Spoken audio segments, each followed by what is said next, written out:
They unfolded my mother's quilt under the auction lights, the needlework catching on the air like memory. When the auctioneer called out the first bid, a man in the back lifted his hand and said my father's name like he'd known him all his life. After my mother passed, I returned to her farmhouse on the edge of Boone County, a place where dust and silence had long since made peace. The house smelled of cedar and lavender, just as it did when I was a child. I came only to sort her things and leave, but the small-town auction house called first. They said a few items were being sold off to settle unpaid matters. Among them was her quilt, the one she'd sewn the winter my father disappeared. I should have let it go, but something in me couldn't. The rain had stopped an hour before I arrived, but the gravel still shone like spilled ink under the morning light. The auction house sat off the highway, low roof, peeling paint, the kind of place that never closed but never felt open either. I stepped out of the truck, boots sinking slightly in the mud. The air smelled of cedar and something older, like wet paper and ghosts. Inside, voices echoed in low tones, soft enough to sound like apologies. The floorboards creaked, stretching beneath me as if they recognized my weight after all these years. And there it was, my mother's quilt. Draped over a wooden rack, the colors faded but stubborn, still holding their warmth. I hadn't meant to come. The letter from the auction house had arrived 2 weeks after we buried her. Plain envelope stamped in Boone County. They said a few items from her estate were being processed. I thought I'd already handled everything. The will, the bills, the hollow sound of her empty rooms. But the quilt, that was different. Mama had sewn it through one long winter when I was 8. I remembered her fingers, stiff from the cold, working under the light of a single lamp. Each square came from something she couldn't throw away. My father's flannel shirt, a piece of her wedding dress, the curtains from the kitchen window. She used to say a home wasn't built from walls, but from what you kept stitched together. I told myself I came just to make sure it went to someone who'd care. But standing there, I realized I hadn't come for the quilt. I'd come because it was the last thing she ever finished. People milled around the tables, old men in caps, women clutching bid cards, teenagers taking photos they'd never print. The air buzzed with quiet transactions, coins, glances, the sound of memory being priced.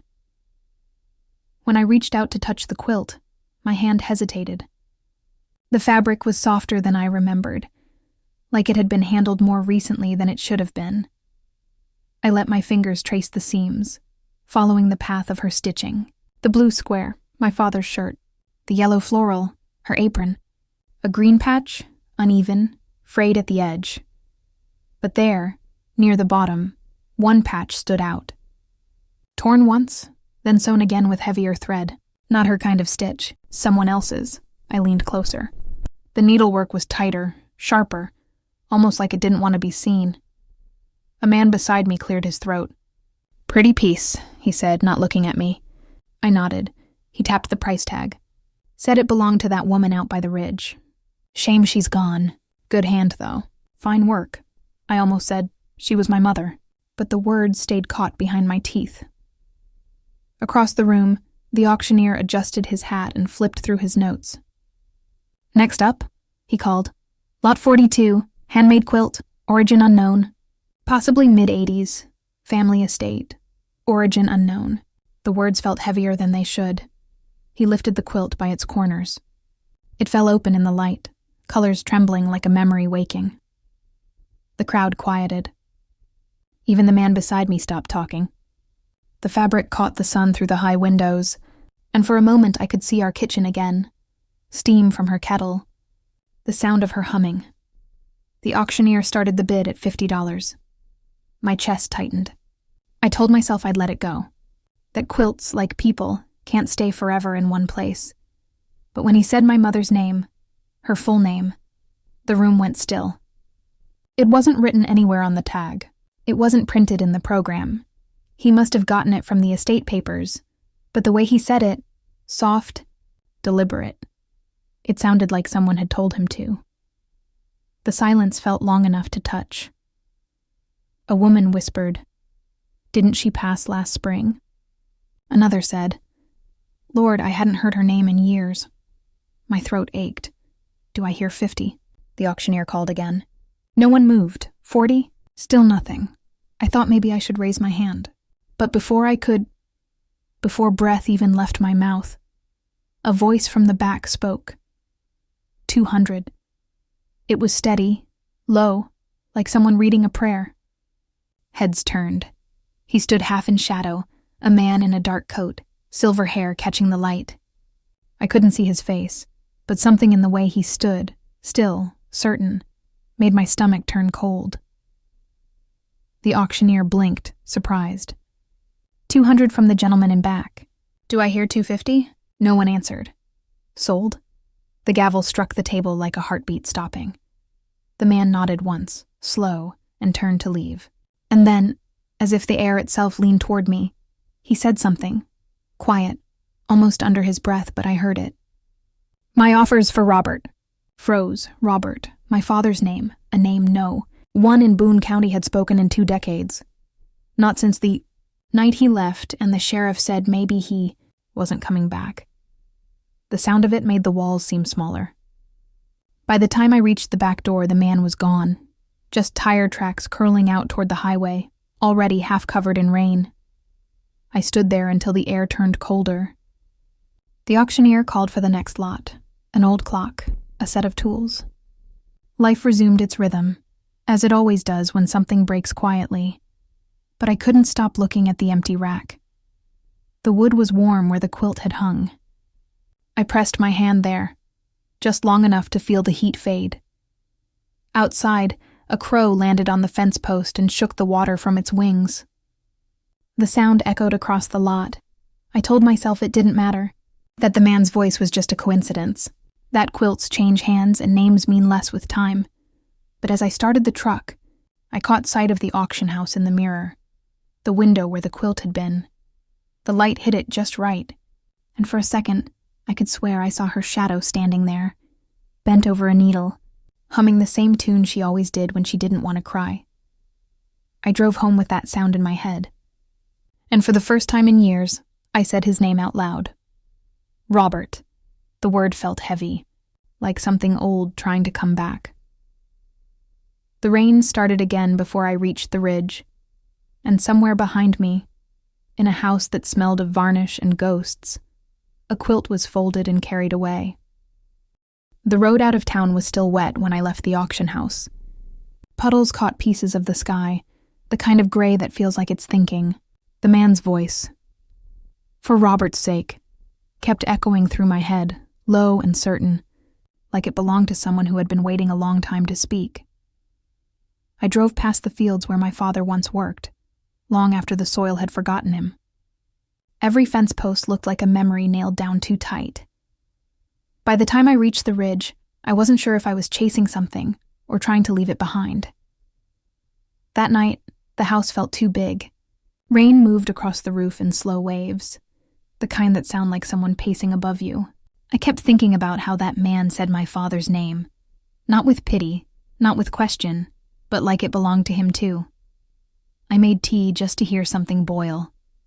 The whistle startled me anyway. On the table sat the folded auction notice. I stared at the printed address. Hollow Creek Auction House, Lot 42. Handmade quilt. Below that, in faint pencil, someone had written a single word. Paid. The handwriting wasn't mine. It wasn't the clerk's either. Too neat, too deliberate.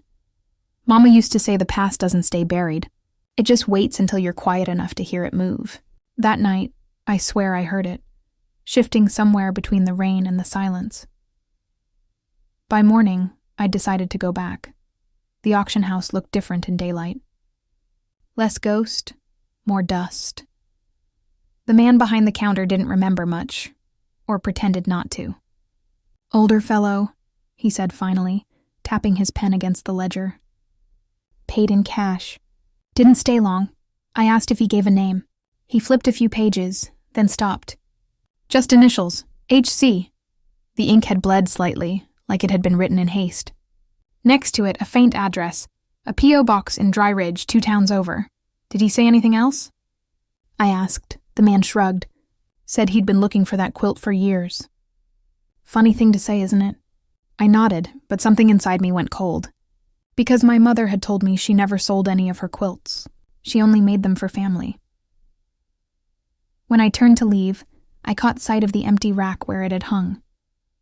The wood was bare, lighter in color, like the quilt had been shielding it from time. Outside, the air carried that smell.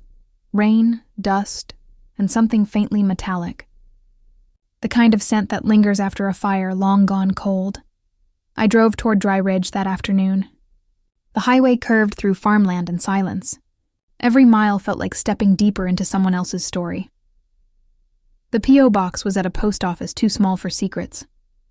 Inside, a young woman at the desk smiled like she'd been waiting for company. I handed her the note with the number written on it. She glanced at it, then at me. Box 114? That one's been inactive a while. How long? She thought for a moment. Years, maybe decades. Used to belong to a man named Henry Caldwell. The name fell into the air like it had weight. I didn't know it, but it felt familiar. Like something half-remembered from a story my mother once stopped herself from finishing. Do you know where he lives now? I asked. She shook her head. Sorry, ma'am. He used to collect old quilts and things.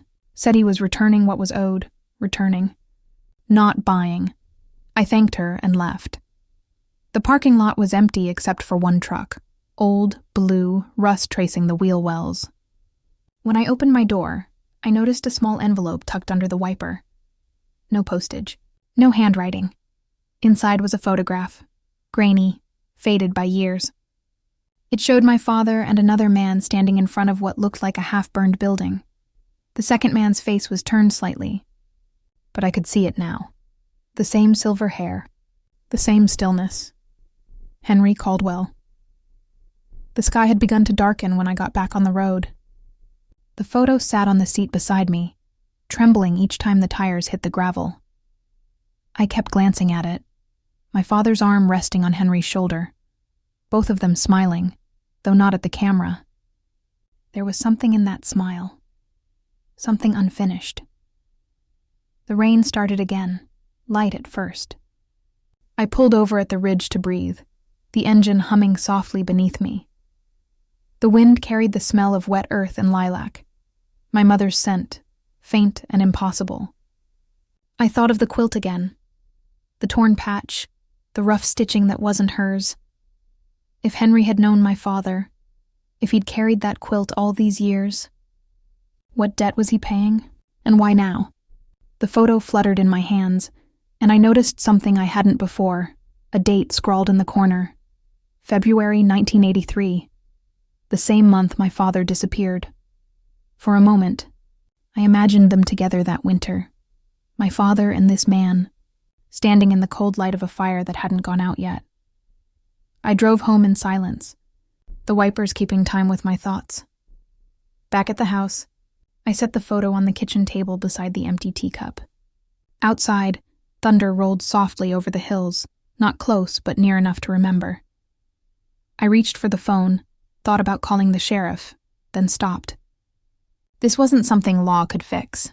It was something older, stitched deep, thread by thread, into the fabric of our lives. I turned the photo over one last time before the lamp went out. There, written faintly in pencil, were 3 words, for her sake. The rain grew louder against the glass. I sat in the dark, holding the picture until the edges began to curl from my hand's warmth. And somewhere out past the ridge, I imagined a man driving through the same storm, the quilt folded beside him, carrying all the names we'd buried but never forgot. The ledger was tucked beneath a stack of yellowed invoices, the kind of paper that smells like summers you can't remember.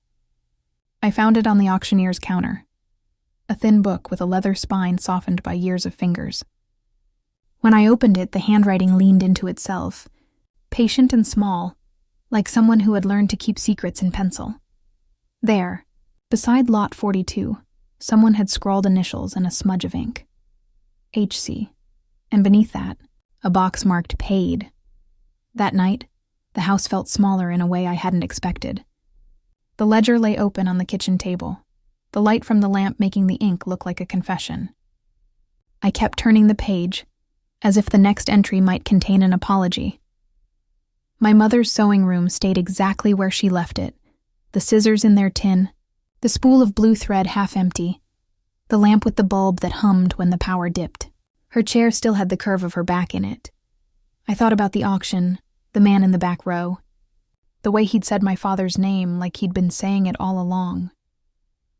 HC matched the initials on the ledger, but initials mean little. People change names, signs, stories.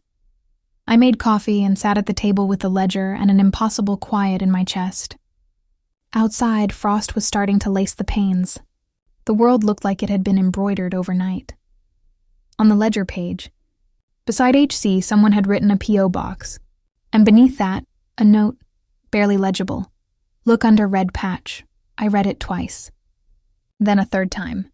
My mouth filled with the taste of metal. I went to the sewing room and pulled the quilt onto my lap. The weight of it surprised me. It was heavier than memory had kept. I turned it over, searching for a red patch. The one I'd seen at the auction. The one that had been mended with a rougher hand. There it was. A square of crimson tucked near the corner, edges puckered like a mouth closed too tight. I set the quilt on the table and fetched a seam ripper. The blade felt cold in my palm. As I worked, the room filled with the soft sound of thread being coaxed free. The red fabric resisted, and then gave way like someone answering a question they'd been avoiding. Beneath it, wrapped in a scrap of muslin, was an envelope. No stamp, no name, only a careful fold and a date, written in blue ink. February 12, 1983. My hands shook when I unfolded it. Inside was a receipt, not for something bought, but for something paid. An insurance form, the policy number crossed out and underlined. The name on the form was my father's. The signature beside it was not. It read, H. Caldwell. For a moment, the room spun thin. I pressed my forehead to the table until the wood tasted like dust. He'd signed for my father. He'd signed for something that only papers can make real. The years between then and now felt like a seam ripped open. I ran my fingers down the receipt, reading every line as if it might teach me how to forgive. The policy had been cashed out 2 days after the date on the envelope. The amount was enough to buy a small house back then, enough to buy a new name. I thought of my mother sitting at this same table, her hands moving through fabric, hiding a letter beneath a patch.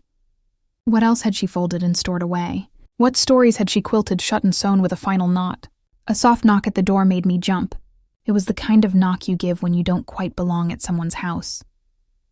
When I opened the door, there was no one there. Just a business card pinned to the wreath on the porch. Henry Caldwell, collector of heirlooms. The card was cheap, the kind you buy in packs and forget about until you need the name.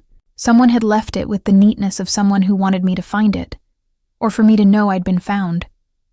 Inside, I held the receipt and the card like evidence, and tried to make them into something that would explain the years. My mother had stitched the note, look under red patch, as if she'd known, somehow, that someday I would know how to follow the map she made. I called the sheriff first. The ringtone felt loud in the quiet kitchen, and when it clicked over to voicemail, my thumb hovered for a moment before I hung up. Law could take statements and file forms, but it couldn't stitch a missing winter back into the fabric. Instead, I drove to the county records office. The clerk at the desk remembered the name without surprise. Henry Caldwell? She said, as if he were a story everyone had already read. He had a P.O. box for years, collected old things, liked to say he was putting things right. Putting things right? I echoed. The phrase felt small and too clean for the mess of paper I held in my lap. He used to write checks to families, she continued, especially when there was a fire or an accident. Paid off debts. Sometimes he'd ask them to keep their end quiet, for reasons he'd rather not explain. I left with photocopies of policies and dates that lined up like footsteps across a frozen pond. February 1983 appeared on the pages again. It was there in black and white, a small, unremarkable truth that felt, in that light, like a doorway. Back at the car, I sat for a long time with the copies on my knees. The heater hummed, trying to warm the empty shell around me. I looked at the date and thought of my father leaving. The sheriff's soft voice saying, "Maybe he got on a truck. Maybe he left." Those words had been a bandage, The paper in my hand was a stitch pulled loose. If Henry had cashed my father's policy, had he known something else? Had he been the man who walked away, or the one who stayed and paid? The difference between the two felt like the thin thread my mother had used to mend the red patch, almost invisible, but holding everything together. That night I set the receipt under the lamp and leaned the photograph from the post office against the sugar jar. The two of them, my father and Henry, smiled in a place where the light didn't reach. I smoothed the quilt and folded it back the way my mother would have. The red patch sat on top like a pulse. I lit a cigarette, though I hadn't in years, and watched the smoke make slow loops toward the ceiling. The house filled with the smell of tobacco and molasses, sounds my mother would have called sinful, and maybe she was right. There are things you can learn from paper and things you learn from people. Paper gives you dates. People fold the edges so the truth fits. I tucked the receipt into the ledger and closed it. The ink left a ghost on my fingers. Outside, the sky cleared, as if deciding to forgive the rain. A lone car drove by, its taillights blinking like small red stitches across the black. I went to bed with the quilt's weight at the foot of the mattress and the image of HC scrawled in pencil in my head. My last thought before sleep took me was a small, stubborn question that felt like a promise. Why did Henry pay the price, and who had asked him to? The drawer smelled like lavender and mothballs, the 2 cents my mother kept in a careful truce. I found the letter folded beneath a spool of thread, tucked where her fingers always reached first. When I smoothed it open, the paper whispered like an old coat, edges softened by a lifetime of being handled. There was a date at the top, February 1983, the same month that had become a hollow in our family calendar. Her handwriting, small, neat, the way she wrote when she was trying not to cry, filled the page. I sat at the sewing table with the lamp on low, the light a small island in the room. Outside, the wind cut along the eaves, and the world felt as if it were unraveling at the seams. Mama's sewing room had always been a place of gentle industry. Scissors arranged like small moons, pins and a thimble, the lamp that hummed when the dusk pressed against the windows. The chair she favored still held the curve of her back. I'd never looked under the second drawer before. It was the one she kept closed when visitors came, the drawer with the elastic band around it, the one she said was for private stitches. Now its mouth gaped open like a secret exposed. The letter lay on top of a scrap of muslin, as if she had last set it there to read again, and then forgot. My hands trembled before I picked it up, because sometimes forgetting is the kindest thing we have. She wrote like someone speaking into a room where only the past listens. Robert left in a January that felt like broken glass, she wrote. He said he'd be back before spring. I sewed because the waiting made my hands small. Her words folded into the paper with the softness of a mother tucking a child into bed. Halfway down the page, she stopped being careful. The pen broke the silence with a sentence that felt like a dropped dish. He asked Henry to keep an eye on things. I didn't want you to know. I let the letter rest in my palm. Henry. The name from the ledger, from the photograph, from the auction house, now stitched into my mother's voice as if it had been there all along. She wrote about the night of the fire, not in the way newspapers do, but like someone cataloging a wound. The smell of smoke that never entirely leaves, the way the floorboards remember heat, the way a face can be both the reason for leaving and the reason for staying. A corner of the letter had been dampened, the ink feathered where a tear must have fallen. She'd written a list beneath the paragraph, things she needed to hide, photographs, receipts, the quilt.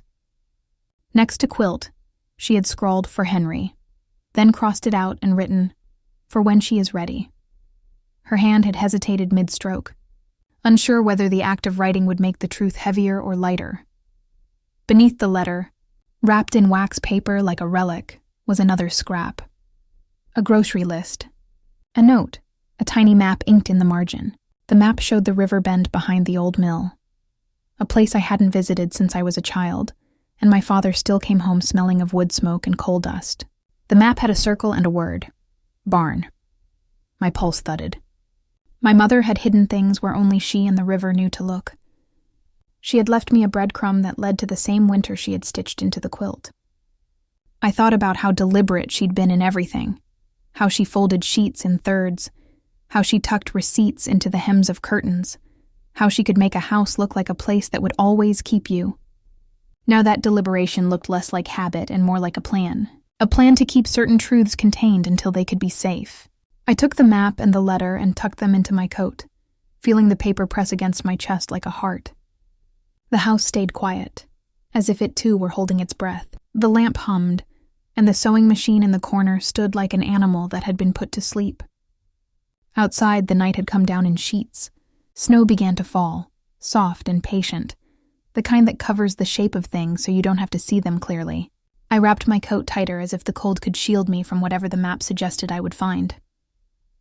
At the river bend, the barn leaned like an old man at prayer. Its boards weathered and the roof sagging where the years had made room. Snow lay in the hollows, muffling sound and judgment both. I moved without much thought, the map guiding my feet as if they remembered travels I had not taken. Inside, the barn smelled of hay and iron and the long-ago heat of something that had burned and not quite died. A loose rope on a peg, a rusted pitchfork, an old kerosene lamp leaned against a bale. Everything looked as if it had paused mid-task. In the corner, beneath a tarp that had been weighed down to stop mice from nesting, I found a tin box. The lid stuck, but it gave. Inside were papers folded into small, careful rectangles. Insurance forms, receipts, a train ticket stub, a photograph folded twice, and a small envelope sealed with wax the color of dried blood. The envelope had my name written on it in my mother's hand. I sat down on the bale and opened it with fingers that didn't know how to steady. The note inside was short. "If you read this, you are ready." It was never about cash or kindness. It was about keeping the pieces we loved from breaking the rest of us. "Ask Henry. He will tell you what you need." The barn smelled of cold hay and lost conversation. Snow whispered against the slats. I folded the letter back along its old creases and let the silence answer me for a moment. When I walked back to the truck, the quilt's red patch seemed to pulse behind my eyes like a remembered wound. The town lights glowed like stitches across the dark. The map in my pocket crinkled against my hip, as if reminding me there are places we only find when the weather gives us permission. I started the engine and drove home, the road unspooling ahead of me. In the rearview mirror, the barn shrank until it was just a shadow held in the snow. The letter in my pocket burned like a secret I could no longer keep. The river looked different in winter, quieter, as if it were keeping something it had promised not to tell. Mist drifted above the surface, pale as breath, blurring the edges between land and memory. I parked the truck where the dirt road ended, the tires sinking slightly into the frozen mud. The barn was behind me now, a ghost receding into snow. Ahead lay the river, and just beyond it, half hidden by bare willows, the house my mother had circled on the map. A place I'd never been, and somehow one I already knew. The morning light was thin, silver and brittle. It turned the frost on the branches into threads of glass. I followed what used to be a path, now just impressions in the earth, swallowed by weeds and years. The house by the river was barely standing. 2 windows boarded, one broken. The paint peeled in ribbons like skin after sunburn. The porch slanted toward the water, its steps dusted with ice. When I touched the doorknob, it turned too easily, like it had been waiting. Inside, the air was still and layered with old smells. Soot, cedar, and something sweet beneath it, like rotted fruit. A kettle sat rusted on the stove. A chair had fallen near the hearth, its legs snapped clean. But the first thing I noticed wasn't the dust or the cold. It was the quiet, the kind that feels heavy, like the house itself is listening. I walked through slow, each step soft enough to stir the silence, but not enough to break it.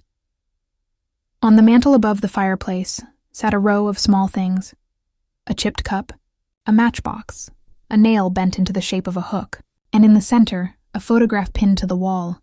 It was my father. Younger, smiling that half-smile he saved for people who didn't know what he was thinking. Beside him stood another man. Silver hair, a broad hand resting lightly on my father's shoulder. Henry.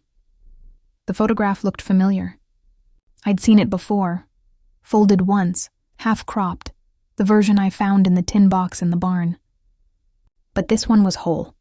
And there, in the background, barely visible through the smoke and ash of what must have been the old mill, was my mother.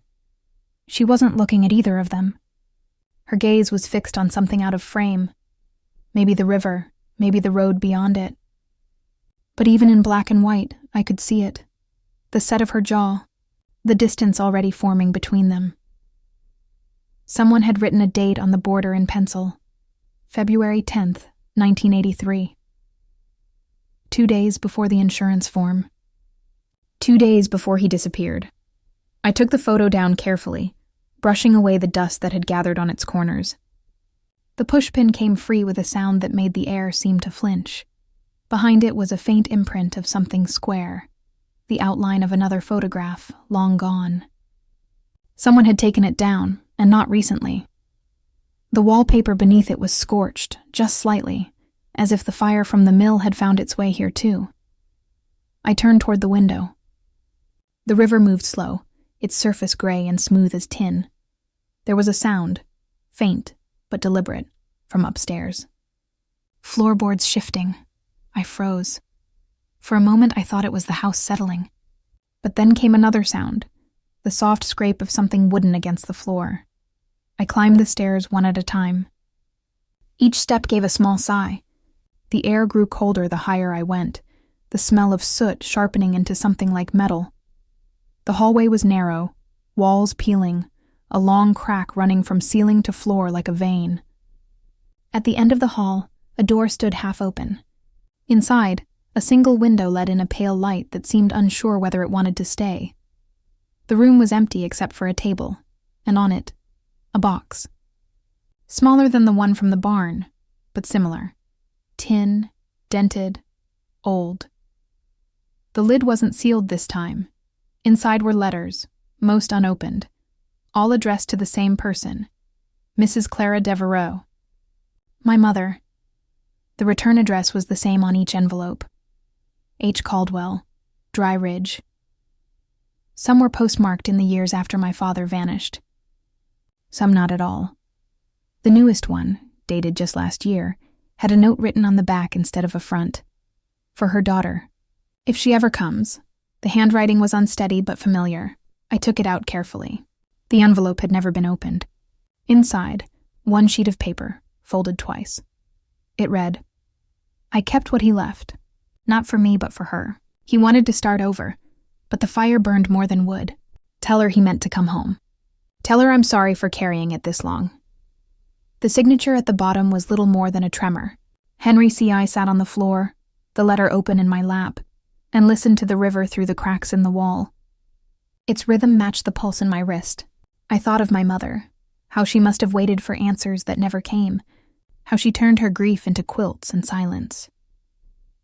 The light shifted through the window, and for a moment I saw her there, sitting where I sat, maybe holding one of these same letters, maybe reading the words and deciding they were too heavy to keep. I folded the letter and slipped it into my coat pocket beside the photo. The air felt different now. Not empty, but finished somehow, as if the house had finally said what it needed to.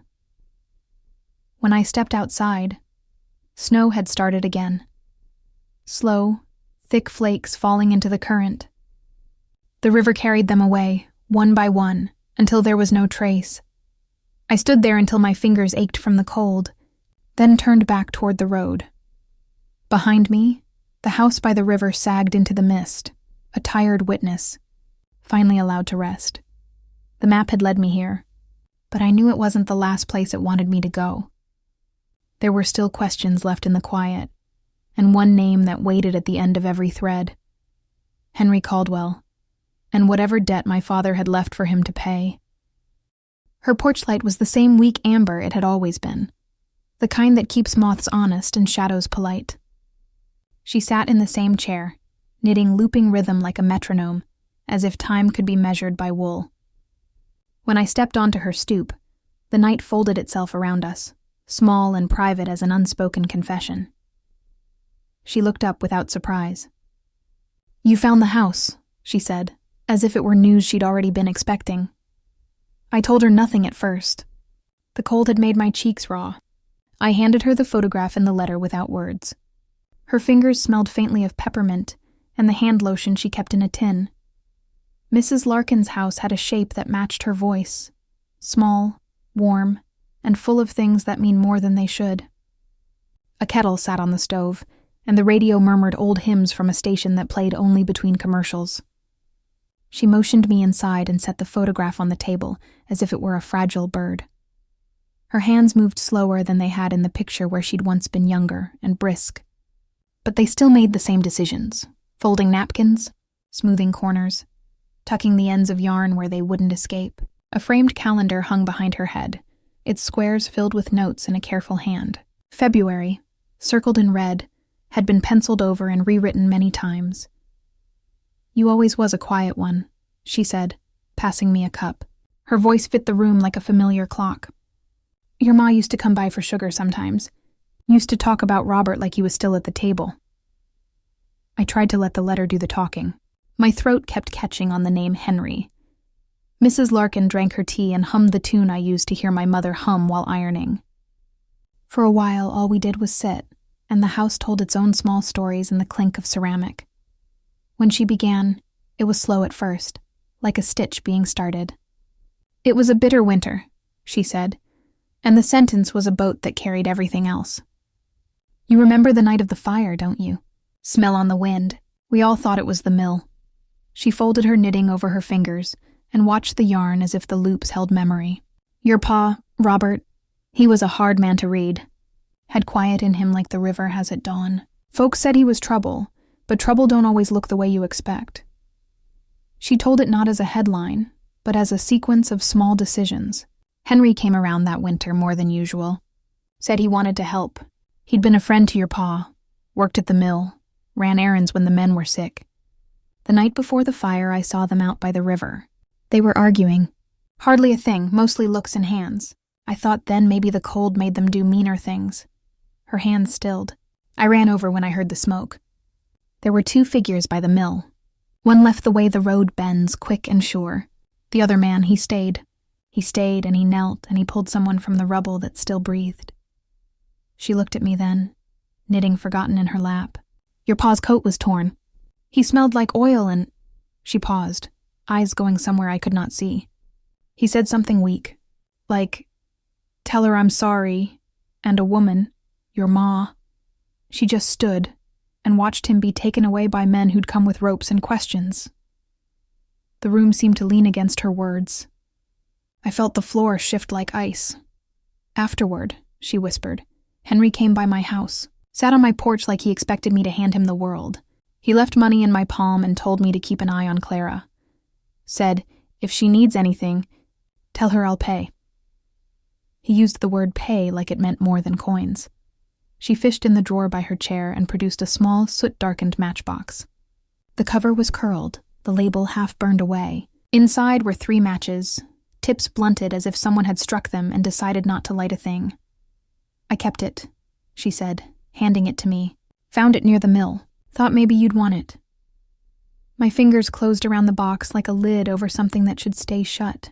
The matchbox smelled faint of smoke and something sweet. The ghost of tar and lilac. "He didn't leave a note," Mrs. Larkin continued, and now her voice had the edge of someone sharpening a knife on stone. "But Henry, he told anybody who'd listen that Robert had plans. Said he was going to leave town, start over. Said he'd taken the money and run. But then he'd come by with things, paying bills, sending a letter sometimes, leaving small comforts on your ma's doorstep. Folks thought it strange. Some thought Henry had a soft spot. Some thought he was buying his quiet." She tapped the photograph with a single knobby finger. "I saw Henry that winter, the morning after the fire. He stood by the river and he cried, like the river was listening. He said, I carried him out. He was heavy with choice. He didn't say why." "He never said why," I swallowed. The matchbox was warm in my palm from the heat of the lamp. "Did he say where Robert went?" I asked, because asking was a way to keep the room from filling with the kind of nothing that explains nothing. Mrs. Larkin looked away, as if there were a reason to save the answer. "He said something about the train, but then he told me, and don't you tell your ma I told you this. He said he'd stayed behind to pay for what had been set in motion. Said he'd been going through pockets of men who got burned and bones that got cold. Said you can't fix everything with money, but you can try to keep the rest from breaking. Her fingers curled around the teacup until the rim creaked. He carried the burden like a coat, but whether he put it on because he'd earned it, or because someone asked him to, that I can't say. She led me to the window and pushed back the curtain a little. Outside the road was a river of dark, and the snow had a sheen like pressed paper. We all have to keep something, she said softly. Some of us keep quilts. Some keep receipts. Some keep people's names as though wrapping them in something warm. She reached into her apron and produced a ring. A plain band, its gold dulled. Found this in the yard after the fire, she said. Thought it was your pa's. Never could tell. Kept it because he used to wear things that tied him to the earth. Maybe you'll know. I held the band, its weight small and absolute. It fit my finger like a promise that had been worn down too many times. When I looked up, Mrs. Larkin's face had folded into the map of a life I'd only just started to read. Henry's not a saint, she said, voice thin as thread. He's not a devil either. He's the man who stayed and the man who owed. Sometimes those are the same thing. I walked back to my truck with the matchbox and the ring tucked beside the photograph and the letters. The road hummed under the tires, and the town lay behind me like something that had gone to sleep with its shoes on. On the drive home, I thought of my mother standing at the window of the house by the river, of Henry at the mill, of my father's smile that didn't always reach his eyes. I thought of things that are meant to be kept quiet until the right hands untie them. The matchbox stayed in my coat pocket like a small, dangerous thing. I found myself wondering, did Henry rescue my father from the flames, or from himself? And if he had, what price did he pay to keep that secret sealed? The snow began to fall again, soft as answers that come too late. It was early morning when I found the package. The frost still clung to the porch railings, and the air smelled faintly of wood smoke, the kind that seeps into clothes and never leaves. The box sat beside my boots, wrapped in brown paper and string, edges damp with dew. No return address, no sender's name, just my own, written in my mother's handwriting. For a long while I didn't move. The cold didn't bother me. It was the weight of seeing her letters again. The same careful loops, the same small slant to the right, that made my hands shake before I even reached for the string. Inside the house, the light came in thin through the curtains. It cut across the table, the same one she'd used to sort mail and thread needles. The box sat between the sugar bowl and the ledger, out of place in a room that hadn't changed since she left. I made tea before opening it, something to do with my hands. The kettle whistled, and for a moment I half expected her to call from the other room, tell me to turn the heat down. Old habits are ghosts that refuse to leave politely. When I finally peeled back the paper, the scent hit first, cedar and smoke. Then the fabric, her quilt, folded with the same care she used when putting away Sunday clothes. I pressed my palm to it. The weight was the same. The softness, the same. Only one thing had changed. The red patch. It had been restitched again, tighter this time. The thread was darker, heavier, deliberate. Pinned beneath it was a note, written in trembling ink. A debt repaid. Ask her why she sewed my name beneath the red patch. Her name. No. His name. Henry. The handwriting wasn't hers this time. I carried the quilt to the living room and spread it across the floor. The colors caught the morning light. Blues worn to silver. Yellows faded to ash. Each square was a memory, stitched from a life I thought I'd understood. But the red patch, that one bled through everything. I turned the fabric over. The stitches were uneven, done in haste. Underneath, a faint outline of letters, the kind you can only see when the thread pulls wrong. Henry. It wasn't a signature. It was an admission. Or maybe a confession sewn in code. I sat there until the light shifted across the boards, until the clock on the mantel chimed the hour and stopped halfway through. Outside, the snow had started to fall again. Gentle, deliberate, the way truth does when it's tired of being hidden. There was only one place the quilt could have come from, and only one person who could have sent it. Henry Caldwell lived 2 towns over, in a small house by the train tracks. At least, that's what Mrs. Larkin had said years ago, back when people still spoke his name without lowering their voices. I drove there without planning to. The roads were half frozen, the fields blank and silent. His house looked nothing like the one by the river. This one was plain, almost shy. A single light glowed in the window, and smoke rose from the chimney like the ghost of a promise. I knocked once, then again. The door opened slow. He was older than I expected, hair gone white, shoulders bent, but his eyes still sharp, the kind that had learned to measure what people carried without asking. He didn't seem surprised to see me. "I wondered when you'd come," he said, voice low, almost kind. I held out the quilt. "You sent this?" He looked at it for a long time before answering. "It was never mine to keep." Inside, the house was clean, almost too clean. No clutter, no pictures. Just a table, a stove, and a stack of newspapers yellowed at the edges. He poured coffee without asking, set a cup in front of me, and sat across the table like we'd met before. "You found the name," he said finally. "I found more than that," I answered. He smiled faintly. "I imagine you did." For a while, neither of us spoke. The wind pushed against the window, the kettle hissed softly, and somewhere in another room, a clock ticked with an uneven heart. "I knew your father," he began, "better than most. We worked side by side for 10 years.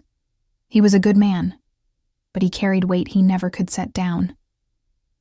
He looked past me, to the place where the light hit the table. That winter the mill was going under. He thought, burning it would clear the debt, the insurance, the loans, all of it. He told me it'd be the only way to start over. He said Clara didn't need to know. His hands trembled when he reached for his cup. I told him it was madness. But when the night came, I was there. Maybe I wanted to stop him. Maybe I just wanted to understand. The fire took faster than we thought. He got caught in the beams. I pulled him out, barely. He begged me to tell her he was gone, that it'd be easier. Then he handed me the papers, the policy, the receipts, and told me to take care of her. He looked up, his eyes wet but steady. I did what he asked, but I didn't burn the papers. I used them to make the debts right to keep her safe. Every dollar I earned since went back into that lie. "And the quilt?" I asked, my voice smaller than I meant. He looked at it like it was something holy. "She made that after the fire. She sewed my name because I was part of it, whether I wanted to be or not. The red square, that was the part of the story she couldn't forgive, and couldn't forget.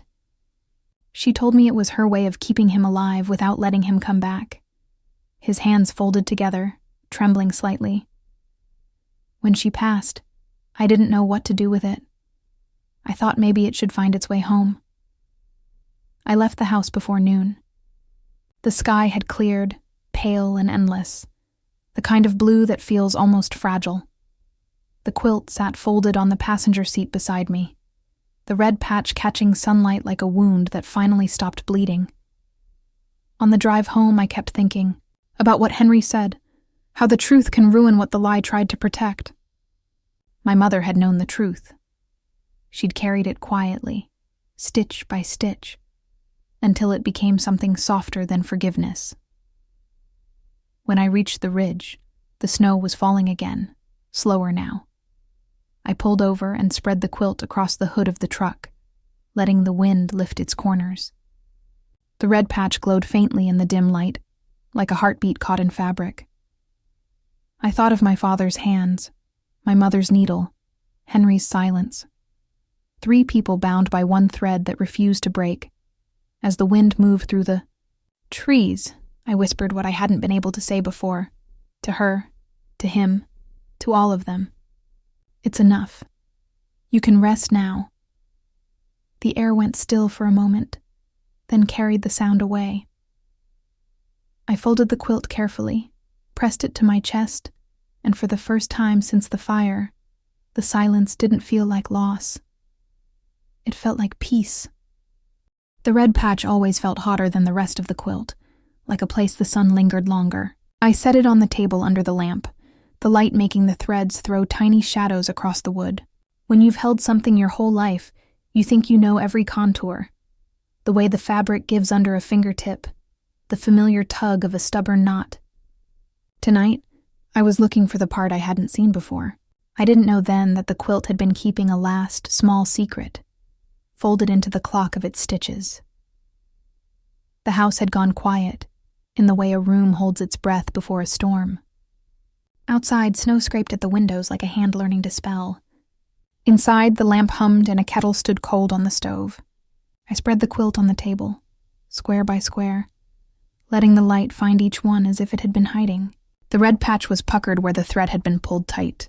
Up close, the stitches looked hurried.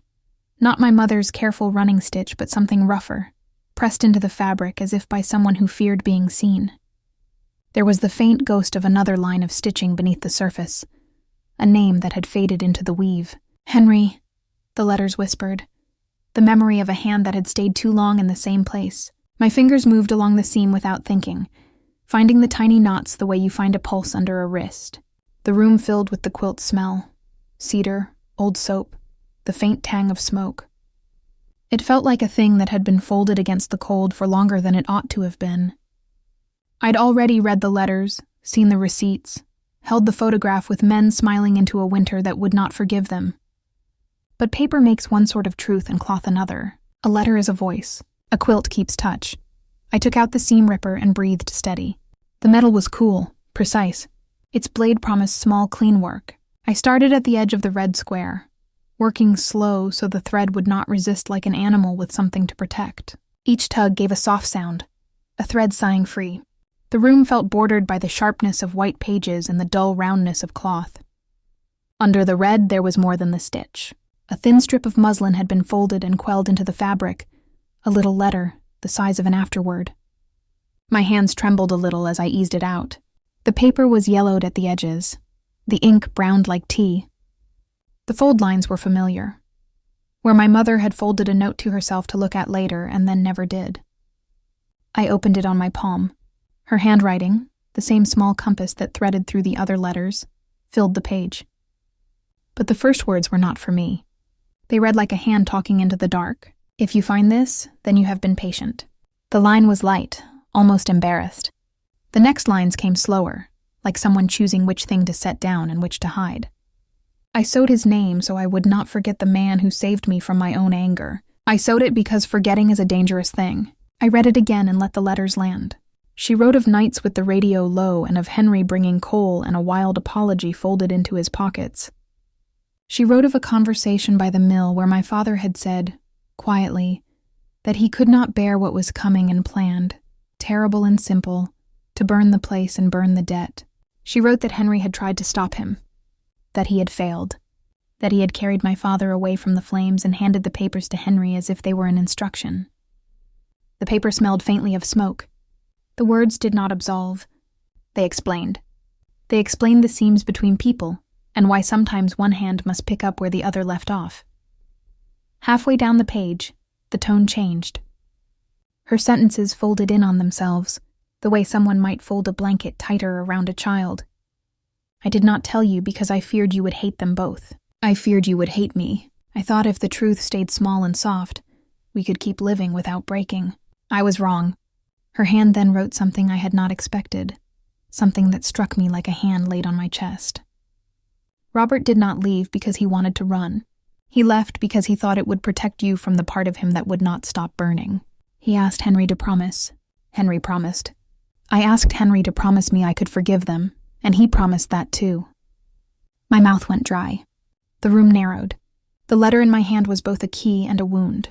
She had tucked a second scrap beneath the first.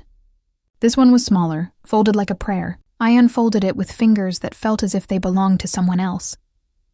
The handwriting was my mother's, but the words were addressed directly to me. If you read this, then there is nothing left to hide. Do not go looking to punish. Carry this in a pocket so it does not fall from you like a loose thread. Tell Henry thank you. Tell Robert to rest. Tell yourself you were never alone. It ended with a single sentence underlined twice. Forgive them for being human. Forgive them. The word sat heavy and luminous. I thought of all the years I had spent making a ledger of hurts, measuring them with the ruler of my small, private indignation. The letter asked for a different kind of accounting. I folded the scraps back into the quilt and smoothed the red patch flat as if ironing could seal the past down. The lamp made the fibers glitter like small, resigned stars. Outside, the snow pressed at the glass, and the world seemed to breathe in time with the clock. I pressed my forehead to my palm and felt the quilt's warmth. Not the heat of flame, but the heat of hands that have kept each other warm through bad winters. My mother had chosen a strange way to tell the story, hiding words inside the thing that had held her hands for years. She had trusted fabric to carry a truth softer than paper could allow. I sat there for a long time, listening to the house make itself smaller around me, until the quiet turned from accusing into ordinary night. I wrapped the quilt around my shoulders like a shawl and walked to the window. The road was a ribbon of silver. Somewhere, a train trundled on, carrying its own histories. I said the names aloud, quietly, as if prayer could make them whole. Robert, Henry, Clara. The letters tasted like salt when they left me. I didn't feel anger as I expected. I felt the slow, complicated thing my mother had sewn into place. Sorrow threaded with care. When I laid the quilt back over the chair, the red patch looked less like a wound and more like a mark of the work done to keep us from unraveling. The secret wasn't designed to wound me. It had been meant to keep us breathing. Outside, the snow fell steady and soft. Inside, the lamp hummed low. I closed the drawer on the sewing room and left the door open a sliver, as if to invite the past in, but not let it sit at table. Forgive them for being human, I repeated once more. Not because the letter ordered it, but because the sound of it felt like the first clean thing I could do for all of us. The letter had told me to find him. Tell Henry thank you, my mother wrote, as if gratitude could bridge the distance that silence built. By the time I reached the diner on Main Street, the air had that thin, glassy stillness that only February mornings have. The windows were fogged from the coffee pots and the heat of a stove that hadn't rested since dawn. I sat by the far window, the one that faced the river, and waited. The red patch of the quilt was folded in my coat pocket like a heartbeat. When the door opened, I didn't have to look up to know it was him. The air changed first. He looked smaller in daylight. Henry, the man who had carried my father from a burning building and my mother's secret through the years. His hair was white now, soft around his temples, and his coat was 2 sizes too big. He took off his gloves before sitting. You found it, he said quietly. I nodded. It was meant for you, he added, stirring sugar into his coffee though he never drank it. She said you'd know when you were ready. The waitress poured me coffee without asking, the kind of kindness that happens in small towns where grief looks ordinary. The steam rose between us, and for a moment, neither of us spoke. I read her letters, I said finally. He nodded again. Then you know most of it. Most. The word sat like a splinter. I need to hear it from you, I said. He looked at his hands, the way old men do when time has begun to unmake them. Your father was a proud man, he began. He wanted to make things right the only way he knew how, by erasing what couldn't be fixed. He thought if the fire burned clean, there'd be nothing left to take from him. He paused, looked out the window where a truck splashed through the slush. But fires don't erase, they mark. They choose what stays behind. I could see the reflection of the river in the glass. Gray, slow, moving under a crust of thin ice. I tried to stop him, Henry said. We argued for hours. When the match was struck, I ran in. He was coughing, blind with smoke. I pulled him out through a side door. He told me to go back for the papers, the insurance forms, the deeds. He said, tell Clara I'm gone. Tell her I paid my debt. Henry's voice cracked on that last line. But he wasn't gone. He was alive. He just didn't want to come back to what he'd done. So I did what I thought was mercy. I let him disappear. You told my mother he died, he nodded. And she believed it for a time, until I told her what really happened. His gaze met mine then, and I saw it. The long years of carrying something too heavy for one man's spine. She didn't hate me for it, he said. She hated that I stayed, that I tried to make amends for something that couldn't be mended. So she sewed it into that quilt, square by square, her way of speaking when words would have broken her. I let the silence stretch between us. The hum of the diner filled the space where anger should have lived, but all I felt was a strange, quiet sorrow. Did you love her? I asked. The question felt smaller than the truth it reached for. Henry looked down, his hands wrapped around the coffee cup. Not the way people mean when they say that, he said. I loved her like you love a hymn, something you can't quite explain but you find yourself returning to. I stayed because she asked me not to leave her alone in the story your father left behind. He took a deep breath. When she died, I thought of burning the quilt, ending the chain of it. But then I remembered what she said, that someday you'd come looking. She told me you'd know when to listen. He reached into his coat and pulled out a small tin box, the same kind that once held buttons and spare needles. He set it on the table. Inside, wrapped in old cloth, was a ring. Gold, worn thin, my father's wedding band. She asked me to keep this, he said.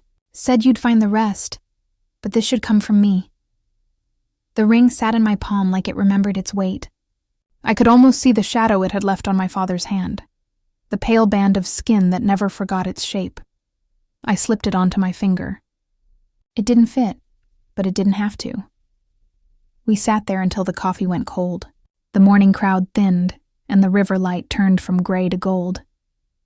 Henry spoke again, quieter now. You'll find peace when you stop asking which of us was to blame. Your mother understood that before I did. I wanted to ask what became of my father, whether he ever looked back, whether he lived long enough to regret or forgive. But some questions sound like prayers, and prayers don't always need answers. When Henry stood to leave, he hesitated, then said, Your mother forgave me. I never learned how to forgive myself. Maybe you can do what I couldn't. He left his coffee untouched, the doorbell chiming softly as he walked out into the snow. I watched him cross the street, his figure swallowed by the same white quiet that had covered everything that winter long ago. The tin box sat empty on the table, the faint smell of smoke still clinging to it. I turned the ring once more in my hand. It caught the light, a small circle of gold, imperfect and whole. As I stepped outside, the cold hit my face like clarity. The river kept moving, steady and unbothered. For the first time, I didn't feel like chasing ghosts. I just wanted to go home. The quilt waited there, a map, a memory, and now, an ending. I whispered her words to the wind as I walked back to the truck. Forgive them for being human. The snow fell soft around me, dissolving before it touched the ground, and in the hush between footsteps, I could almost hear her humming, the same tune she used to sew by, quiet and steady, as if the world had finally exhaled. The mill stood where the river bent, a stub of brick and ash against the sky. Up close, it was less a building than the idea of one. Charred ribs, a few stubborn walls that refused to fall. I parked on the shoulder and walked the last stretch, barefoot, the cold biting through my boots, because my feet wanted to feel the ground that learned how to burn. The air tasted faintly of metal and old smoke, like a memory someone had been trying to keep lit. A wind moved through the broken beams and made them sing, a thin sound that might have been the echo of a match. I hadn't been back since the day the sheriff said maybe he left, maybe he didn't.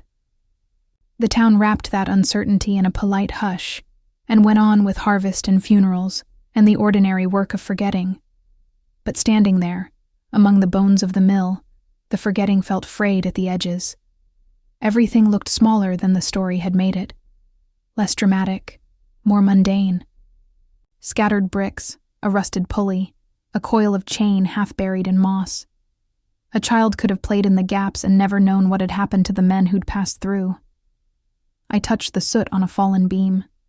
It came off on my palm like coal dust. The smell stirred something in my chest like a bell.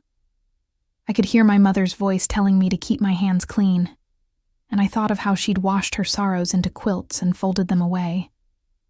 There were remnants of other things too. Shreds of cloth stuck to nails, a melted tin can, a latch that looked like a mouth that wouldn't close, small domesticities that made the ruin feel less like a crime scene and more like a place where people lived until the evening they didn't. The wind pushed a scrap of paper across the ground and it curled against my boot. I picked it up. It was a corner of a ledger, ink bleeding, a date half visible. Feb 1983. I walked the perimeter slowly, following footprints that weren't mine. Someone had been here recently. Prints pressed into the damp earth, the kind a boot makes when it pauses to think. The mill's shadow cut across the river like a pen line. I found a nail hammered into a beam with a piece of cloth tied to it, red and stiff. It could have been the remnant of something as innocent as a flag, or as intimate as a scrap from my mother's quilt. I held it up against the light. It was the same hue as the red patch. My throat tightened. There was a hollow where a stair once stood, and in that hollow, a metal box lay half buried. I dug with my hands until my nails were black. The lid came away with a sound like a sigh. Inside were papers, insurance forms, a map, a train schedule, and a small folded note. The handwriting slanted, familiar and worn. For Clara, if she ever comes. I unfolded the note with fingers that trembled for reasons I could not name. It said simply, "I carried him out. He asked me to tell you he meant it for a new life. I failed him and saved him both. I've paid what I could. H." The river moved on, indifferent. I sat down on a chunk of blackened masonry and let the words sink in. The note made the truth smaller and larger at the same time. Smaller because it reduced the narrative to a single, imperfect act. Larger because it pulled me inside the frame where the men had stood and argued and feared. I thought of Henry saying he'd paid, and of Mrs. Larkin keeping the matchbox, and of my mother stitching a name into cloth so it would not leave her. Here were the ragged edges, a man pulled from flames, a promise made, money exchanged, and a life rerouted. People speak of debts being paid in currency. These were debts paid in years and stitches, in quiet visits and sealed envelopes. I followed the footprints away from the mill toward the rail line, where the ground dipped and the town's noise softened. The tracks were slick with frost. A train passed now and then, indifferent to the particulars of our small tragedies. I imagined my father stepping onto such a train, feeling the motion as a kind of erasure, a steady thing to ride until the world forgot his face. At the crossing, there was a stone with a name carved into it. Not a grave, just a marker someone had set for themselves. Someone had left a coin on top. I picked it up and felt its chill. The name was not his. It was Henry's. Someone had made a small memorial, a private thing, left where a man who'd carried too much might rest a while. The realization came slow, and then sharp. Henry hadn't only taken on the ledger of bills and the hush of letters. He had taken the habit of being responsible for the broken pieces of other men. He'd stayed to pay off promises, to put coins in hands, to leave envelopes by doors. He'd turned himself into the repository of a town's worst choices. If Henry's life was a ledger, my mother's quilt was a ledger's softer sister, stitches instead of sums. She'd made a way to live with a terrible knowledge without letting it ruin the people around her. And in doing so, she'd made a path that led me here, to the mill's bones, and the sentence in a man's handwriting that read like a benediction and a confession both. I sat with my back against a charred wall until the light dropped and the air slicked cold. The tide of the river moved slow, taking with it the ash and the small, unimportant things. I pressed the note into my palm, as if that might somehow make the words lodge inside me deeper. When I finally stood, my knees clicked in a way that sounded like old doors closing. I brushed the dust from my jeans and folded the scrap of paper into my pocket. The mill was quiet, except for the river and the sound of my boots on the frozen ground. On the drive back, the world seemed the same and utterly altered. Familiar roads that held a new map stamped into their lines. The sky cleared to a cold, hard blue. I thought of my mother at her sewing table, the lamp warm against her cheek, choosing which truth to stitch where no one would see. I thought of Henry, walking away from flames with a man who might have been my father tucked into his arms, and of the small, patient acts that keep a life from breaking entirely. At home, I took the quilt from the passenger seat and draped it over my lap. The red patch lay against my knee like a small, stubborn wound. I smoothed it with both hands and felt, for the first time, not just the weight of what had been done, but the weight of what had been refused. The choice to hold together when everything wanted to fall apart. I set the papers on the table under the lamp and sat in the dark until the house remembered how to breathe. Outside, the river kept its promise to move on. Inside, for the first time since the auction, I felt as if the story had a shape I could carry. I folded the quilt and carried it to the sewing room. There, I left it over the chair where my mother used to sit, as if to keep her company until I could find a way to keep my own.